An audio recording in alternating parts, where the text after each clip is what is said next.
औज़ुबिल्लाहिमिनश्शैतानिर्रजीम बिस्मिल्लाहिर्रहमानिर्रहीम अल्लाहुम्मा सल्लि अला मुहम्मद वाले मोहम्मद। लाखों दरूद व सलाम मोहम्मद वाले मोहम्मद की ज़ात पर। नाज़रीन, आप टकराव देख रहे हैं, मैं उल्फत मुग़ल हूँ। आज हमारे पास 3 बड़ी खबरें हैं जो हम आपकी खिदमत में पेश करना चाहते हैं। पहली खबर ये है कि पाकिस्तान तहरीक इंसाफ के चेयरमैन इमरान खान साहब पर मजिस्ट्रेट ज़ेबा चौधरी जज तौहीन केस में उन पर तौहीन फ़र्द जुर्म आयद की जाएगी। दूसरी खबर यह है कि शेरों की फ़ौज का अगर लीडर गीदड़ हो तो वो फ़ौज कभी जीत नहीं सकती। तीसरी खबर यह है कि पंजाब असम्बली के मर्द जो हजरात अरकान असम्बली हैं, उनका शराब टेस्ट करवाने का मुतालबा सामने आया है। ये क्या वजह है, ये बहस कैसे छिड़ी, इस पर कुछ इंफॉर्मेशंस और कुछ मालूमात हम आपके सामने रखेंगे।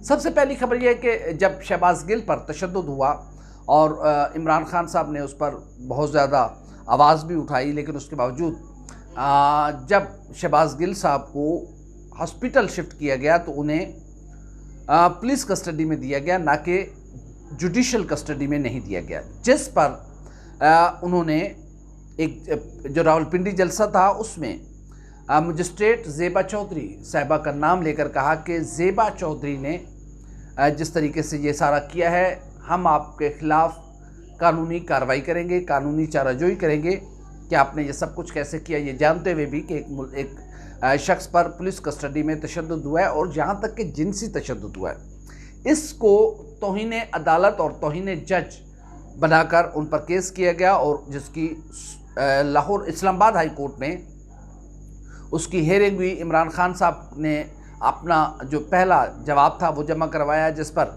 Chief justice Islamabad high court ने इत्मीनान बख्श जवाब ना होने पर इमरान खान साहब को मज़ीद 7 दिन की मोहलत दी कि आपसे ये हम तवक्को नहीं कर रहे थे, आप इस मज़ीद को बेहतर करें और माजरत करें, माफ़ी मांगें। इमरान खान साहब ने दूसरा भी जवाब जमा कराया, जिस पर अदालत ने कहा कि शायद आपको हमारी बात समझ नहीं आई, इसलिए हम आप पर फ़र्द जुर्म आयद करेंगे 22 सितंबर को। कल 22 सितंबर है, इमरान खान साहब पर जो फ़र्द जुर्म आयद होने जा रही है। क्या बाकी इमरान खान साहब ने तौहीन जज या तौहीन अदालत की थी, या फिर इसको कुछ जवाज़ बनाकर कोई बराबरी या कोई गेम प्लान तैयार किया जा रहा है इमरान खान के ख़िलाफ़? क्योंकि इस वक्त जो पॉपुलैरिटी का लेवल है इमरान खान साहब का, उससे बहुत से लोग, वो सियासतदान हो या कोई और हो, वो बहुत ज़्यादा खाइफ और खौफज़दा नज़र आते हैं। लगता यह है, कुछ लोगों को ये ख़दशा है कि शायद मियां नवाज शरीफ साहब और इमरान खान साहब का हिसाब बराबर करने के लिए इमरान खान साहब को इस केस में सज़ा दी जा सकती है। ज़ाहिर है मियां नवाज शरीफ साहब को भी एक अदालती फ़ैसला, गलत अदालती फ़ैसले उसमें कहा जाए तो बेजाना होगा, क्योंकि आपने एवन फील्ड रेफरेंस और JIT और पता नहीं क्या क्या के बाद आपने सिर्फ बेटे से तनख्वाह ना लेने पर निकाला। वो भी ठीक है, अगर अकामा रखना एक कानूनी तौर पर वो उनको अलाउ नहीं था तो फिर वो एक अलग केस बनता था, लेकिन इतनी बड़ी JIT, इतने बड़े मामलात के बाद उस केस में निकालना उन्हें बनता नहीं था। तो अगर इस्लामाबाद हाई कोर्ट के चीफ जस्टिस जनाब अतर मिनल्ला साहब बहुत अपराइट जज हैं और बहुत इज़्ज़त और एहतराम है हर तबके में उनका, और कहा जाता है कि वो अदल और इंसाफ करते हैं, तो ये उन पर बहुत बड़ी जिम्मेदारी आयद होती है। क्योंकि बादियों नज़र में इमरान खान साहब ने जज मजिस्ट्रेट ज़ेबा चौधरी साहिबा की तौहीन नहीं की, उन्होंने कोई धमकी नहीं दी, उन्होंने कोई ऐसा गलत लफ्ज़ इस्तेमाल नहीं किया। कानूनी चाराजोई, किसी जज के गलत कंडक्ट के ख़िलाफ़ कानूनी चाराजोई की बात करना कतई तौहीन अदालत नहीं है। खुद जज तौहीन अदालत करे तो उसे बख्श दिया जाए तो अतर मिनल्ला साहब, ये भी नाइंसाफ़ी होगी। जस्टिस क़य्यूम मलिक साहब जो टेलीफोन पर हिदायत लेकर अपने जो उनकी अदालत में केसेस होते थे वो उनको कैद और सज़ाएँ सुनाते थे, कैसे लंबा करना है, कैसे रगड़ा लगाना है, ये तौहीन अदालत थी जो टेलीफोन पर जस्टिस क़य्यूम मलिक साहब करते रहे। ये तौहीन अदालत कहाँ से हो गई कि हम आपके ख़िलाफ़ कानूनी चाराजोई करेंगे? कानूनी चाराजोई चीफ जस्टिस अतर मिनल्ला साहब, आपके ख़िलाफ़ भी कानूनी चाराजोई की जा सकती है और की जा सकती है। अगर किसी को आपके फ़ैसले के ख़िलाफ़ कोई इतराज़ है तो वो वो जब अपील में जाता है तो कानूनी चाराजोई है ना, और क्या कानूनी चाराजोई होगी? कोई FIR दर्ज करानी है, खुदा ना करे। आप कुर्सी अदल पर बैठे, देखें कोई भी तौहीन अदालत करे, वो कोई भी हो, उसकी गर्दन को पकड़कर उस चेयर का एहतराम करवाना लाजिम है, क्योंकि अगर ये नहीं किया जाएगा तो फिर जंगल का कानून बन जाएगा। लेकिन वो तौहीन अदालत करे तो, जब वो तौहीन अदालत भी ना करे और जबरन किसी पर तौहीन अदालत का इल्ज़ाम लगाकर उसको उसकी नाक रगड़वाई जाएगी, तो ये तौहीन, इससे अदालत की कभी इज्जत नहीं होगी। चीफ जस्टिस अतर मिनल्ला साहब, आप पूरे पाकिस्तान को सज़ा सुना दें, उस वक्त तक अदलिया की इज्जत बहाल नहीं होगी जब तक अदल और कानून के मुताबिक फैसले नहीं होंगे। आज justice Cornelius, justice Dorab Patel और दीगर जो अपराइट जजेस हैं, आज भी हम उनकी इज्जत एहतराम करते हैं। जस्टिस मुनीर की कोई इज्जत नहीं करता। जुल्फ़िकार अली भुट्टो को फांसी लगाने वाले बेंच की कोई इज्जत नहीं करता, न करनी चाहिए। मेरे ख्याल में अदालत इस तरीके से इन मामलात में ना जाए। कहा यह जा रहा है कि इमरान खान साहब से माफ़ी मंगवाकर, उनसे इकरार जुर्म करवाकर, उनको till the rising of court सज़ा देकर उनको भी 5 साल के लिए नाअहल करना था, इसीलिए खान साहब माफ़ी नहीं मांग रहे। लेकिन ये जस्टिस अतर मिनल्ला साहब, तारीख रकम हो रही है। तारीख भी एक तरफ अपनी जो उसका टाइपराइटर है वो चल रहा है, जिसमें सारा कुछ रजिस्टर्ड हो रहा है, और तारीख जस्टिस अतर मिनल्ला साहब, आप पे लिए बहुत भारी जिम्मेदारी आयद होती है कि इसमें केस में अदल करें, क्योंकि कानूनी चाराजोई कभी भी तौहीन अदालत नहीं होती। क्या कुछ नहीं कहा गया मुअज़्ज़ज़ सुप्रीम कोर्ट के चीफ जस्टिस और 2 जो मुअज़्ज़ज़ जज साहबान हैं, जो 3 रुकनी बेंच था, उसके बारे में क्या कुछ नहीं कहा गया। इवन फेडरल गवर्नमेंट तक ने, क्या वो तौहीन अदालत नहीं थी? क्या कुछ नहीं कहा गया। अगर तौहीन अदालत थी तो वो थी, ये तौहीन अदालत बनती नहीं है। इमरान खान कोई दूध के धुले थोड़ी हैं, या कोई कानून से मावरा थोड़ी हैं, लेकिन कानून तोड़े तो हिसाब बराबर करने के लिए जस्टिस अतर मिनल्ला साहब, आप पर बहुत भारी जिम्मेदारी आयद होती है। आज दूसरी खबर यह कि आज इमरान खान साहब ने आल पाकिस्तान वकला कन्वेंशन से खिताब किया, और उन्होंने कहा है कि दीगर बातें, उनकी वही मईशत, उनके दौर में क्या रेशो था, इनकम क्या थी, पर कैपिटा इनकम क्या थी, आज पर कैपिटा इनकम क्या है, आज महंगाई का लेवल क्या है, वो सारी बातें हुई। लेकिन इमरान खान साहब ने नाम लेकर कहा कि जिस फ़ौज का सरबराह गीदड़ होगा, वो फ़ौज चाहे शेरों की फ़ौज ही क्यों ना हो, वो फ़ौज कभी कामयाब नहीं हो सकती। और अगर फ़ौज गीदड़ों की फ़ौज हो और उसका सरबराह शेर हो, तो वो फ़ौज हर हाल में कामयाबी समेटती है। इसका क्या प्रस्पेक्टस है, इसके के पीछे पस मंज़र क्या है, वो एक अलग बात है। मेरे ख़्याल में यकीनन इमरान खान साहब ख़ुद इतने अपने आप को बहादुर भी ना समझें कि आप इस तरह की बात कर जाएं। ये बात आपने मेरे ख़्याल में गैर मुनासिब की, आपको नहीं करनी चाहिए, क्योंकि वज़ीर-ए-आज़म पाकिस्तान जो भी होता है वो शेर होता है, वो बहादुर होता है, क्योंकि ये मुल्क, इस मुल्क का निज़ाम, ये मट्टी हम सबको बहादुर करती है।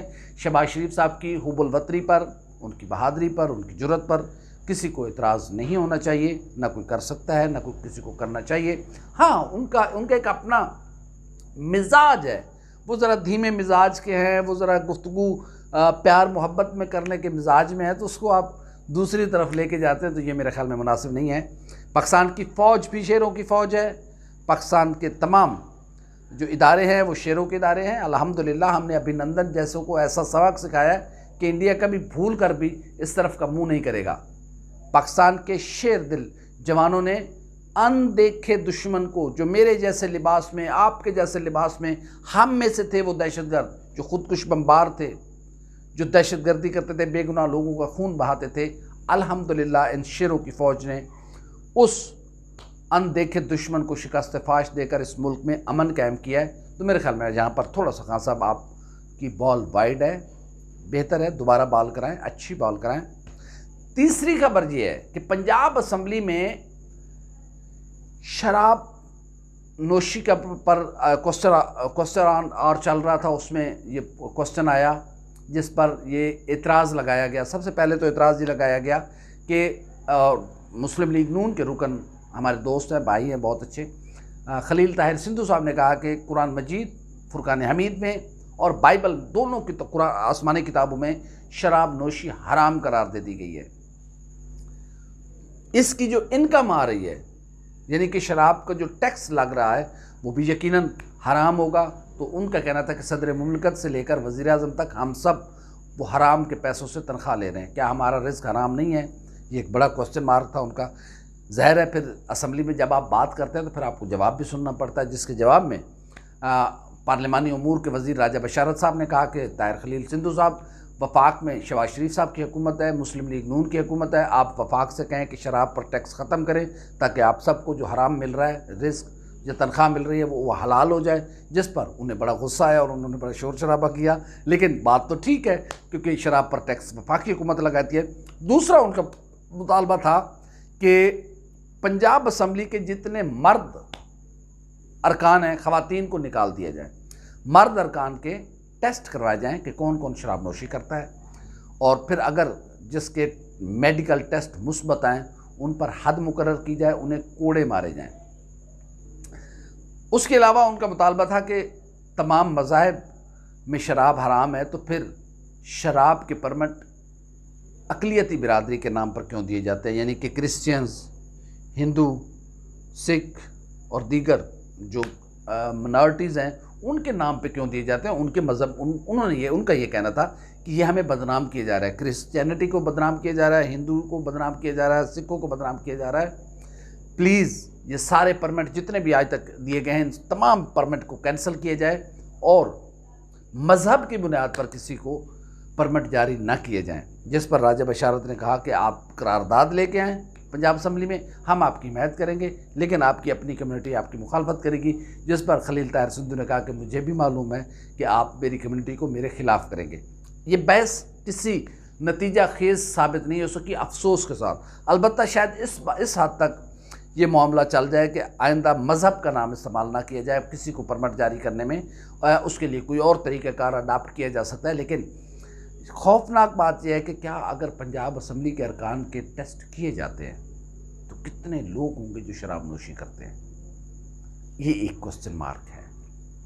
बहुत से लोगों को हम भी जानते हैं जो पैक वैक लगा लेते हैं, लेकिन वो कौन कौन है ज़ाहिर है उसी का राज रखना चाहिए, क्योंकि किसी का भरम नहीं खोलना चाहिए। हाँ, अलबत्ता ये टेस्ट हो गए और पंजाब असम्बली के मर्द अरकान के डोप टेस्ट हुए तो फिर भांडा सड़क पे टूटेगा। ये जो बर्तन है ना, ये जो क्या कहते हैं, ये हंडिया बीच चौराहे टूटेगी और बड़े बड़े शुरफा के नाम शराबियों की लिस्ट में आ जाएंगे। लेकिन ये भी खबर है कि स्पीकर साहब ने कहा है कि ये मुमकिन नहीं है और ये पंजाब असम्बली को इख्तियार भी नहीं है कि वो तमाम अरकान के टेस्ट कराएं। ये बहस होती है, नंबर ऑफ़ पॉइंट स्कोरिंग होती है पंजाब असम्बली में या किसी भी इस तरह की असम्बली में। संजीदा गुफ्तगू होनी चाहिए। संजीदा गुफ्तगू होते होते डी ट्रैक चीज़ें हो गई। ये बात ठीक है कि किसी भी मज़हब को बदनाम नहीं करना चाहिए किसी भी मज़हब के नाम पे, क्योंकि किसी मज़हब में शराब हलाल नहीं है।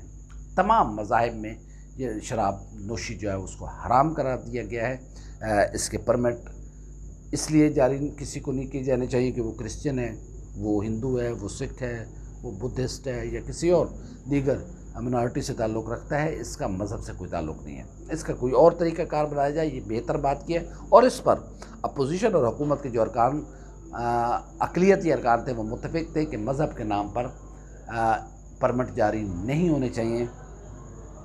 उम्मीद है आज की हमारी ये मुख्तलिफ़ इश्यूज़ पर वीडियो पसंद आई होगी। अगर आपको अच्छी लगी है तो हमारे चैनल को सब्सक्राइब करें, बेल आइकन के बटन को दबाएं ताकि आगे जो भी हमारी वीडियो है वो सबसे पहले आप तक पहुँचे।